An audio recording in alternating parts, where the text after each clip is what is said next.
Hi friends, in this short video we are going to see how to create time-based behavior or how to keep time inside Unity. Alright, there are multiple ways. I am going to show you a simple way. We are just going to create a timer.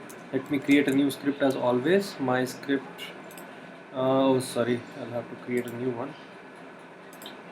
So let me create a my learning script underscore timers. Okay, it's done.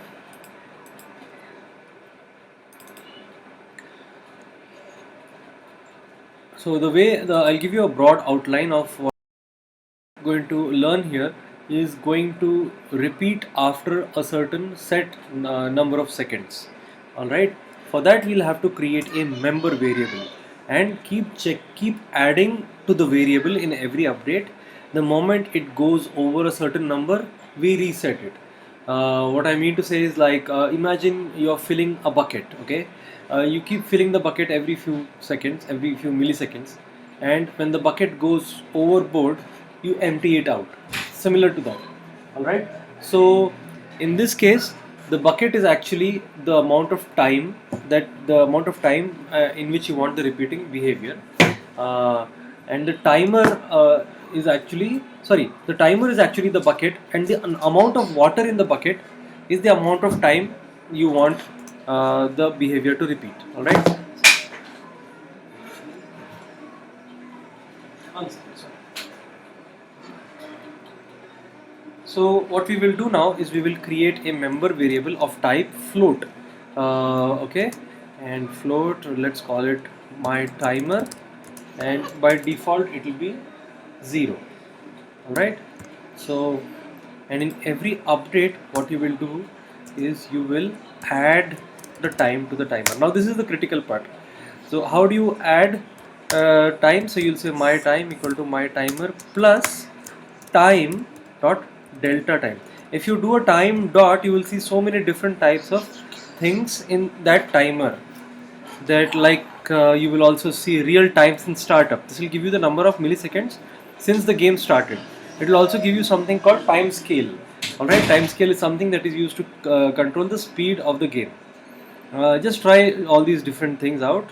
Then you also get a capture frame rate, etc. etc. Frame count is the number of frames since the beginning. So time dot delta time is what we will use. It is very commonly used, and it is the time difference between consecutive updates. Right. Now this is only going to add a little bit of time each and every time the update function is called, which is every frame. Now we want to check whether the time has actually gone above a certain level. How do you do any kind of check? Using an if condition. How do you write an if condition? This is how you write an if condition, the empty if condition.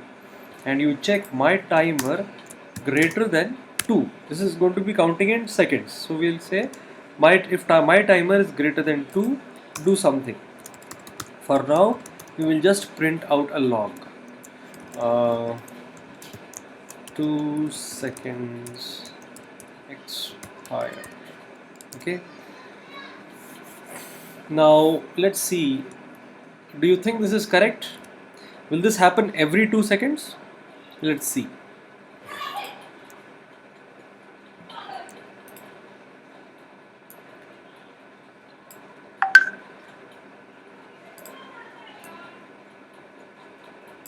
Yeah, let's play the game now and let's see what happens.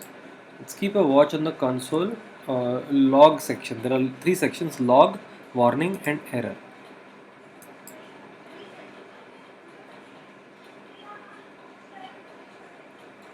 I cannot see any log. Wait, 1 second. Is my Did I save it or did I make the same mistake as you? Oh, sorry. I put it in some other script. Sorry, mistakes happen.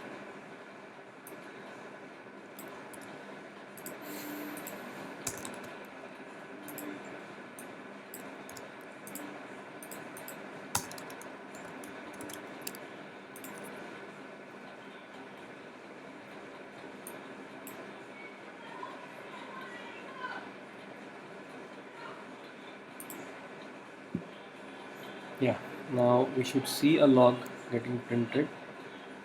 Oh, what is happening? Once it went about 2 seconds. It's continuously printing. Of course, right? Because we are not emptying out. You remember the emptying out part? Once the bucket is full, if you keep adding, it's going to keep overflowing.